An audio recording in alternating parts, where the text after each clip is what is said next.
Hello guys. Hello guys, good afternoon. Ayan, maghahakot tayo ng niyog.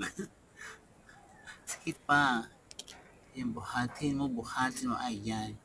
O, diba ang lakas?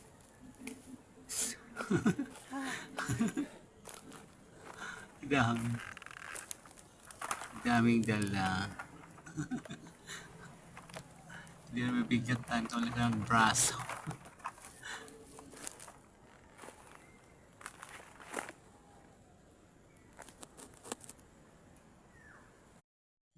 Hello guys.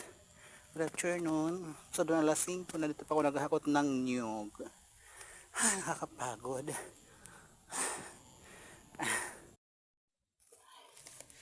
Karami-rami na rin akong hinakot. Diba? Nakakapagod guys.